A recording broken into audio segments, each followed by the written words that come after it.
Hello বন্ধুরা, good morning. আজকে সকাল সকাল একটা মিনি ব্লগ নিয়ে তোমাদের সামনে চলে এসেছি। তো দেখো, সকাল থেকে ব্লগটা স্টার্ট করেছি আমি রান্নাঘরে। বাড়িতে কিন্তু এখন কেউ নেই, আকাশ চলে গেছে বাজারে, আমার শ্বশুরমশাই চলে গেছে ডিউটিতে। আর আমি এখন সকালে খাবার বানাচ্ছিলাম, মানে এই যে বাঁধাকপি, পেঁয়াজ, তারপর লঙ্কা, নুন, হলুদ দিয়ে একটা আর কি পেঁয়াজি টাইপের করেছিলাম সকালবেলা মুড়ি খাবার জন্য।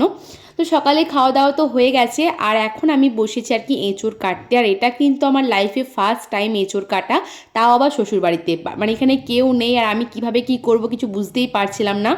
বিয়ের আগে আমি সব কিছু করলেও কিন্তু কোনোদিনও এঁচোড়টা কাটিনি, এমনকি মায়ের কাছ থেকে ভালোভাবে দেখেও নিইনি।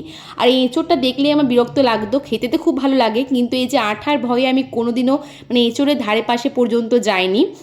তো আজকে সেই কারণে আর কি সমস্যায় পড়ছিলাম। তো আর কি ভাবছিলাম মা কীভাবে কাটে। তো হাতে তেল লাগিয়ে এই যে একটু জল নিয়েছিলাম একটা বাটির মধ্যে, তারপর ওই যে এখন পলিথিন দিয়ে আঠাটা মোছার চেষ্টা করছিলাম। তো আর কি সেসব করতে করতে আর কি মানে বেশ সুন্দরভাবে কাটা হয়েছিল, কিন্তু আমার অনেকক্ষণ টাইম লেগে গেছে এঁচোড়টা কাটতে। আর দেখো, মানুষ চেষ্টা করলে কি না পারে, তাই আমি ভাবছিলাম চেষ্টা করলে নিশ্চয়ই আমিও পারবো। আর মানে সব কিছু কাজই তো প্রথম একদিন না একদিন করতেই হবে, তো সেরকমই আজকে আমার এঁচোড় কাটাটা প্রথমবার হলো। তাই আর কি প্রথম দিন এইটাকে মানে এই বিপদের সম্মুখীন হয়েছিলাম আমি, আর তোমার সাথে শেয়ার করেছিলাম। আমি সব কিছু যেহেতু তোমাদের সাথে শেয়ার করি, তো দেখতে দেখতে কিন্তু আমি সুন্দরভাবে এঁচোড়টা কাটতে পেরেছিলাম। আর সব থেকে বড় কথা এই যে একটা অংশ বাদ দিতে হয় এঁচোড়ে, যেটা আর কি কষা টাইপের লাগে বা তেতো লাগে, তো সেটা কিন্তু বাদ দিয়েছিলাম। তো দেখো, আমি অনেকক্ষণ ধরে প্রায় 1 ঘন্টা ধরে আর কি এই এঁচোড়টা কেটেছি।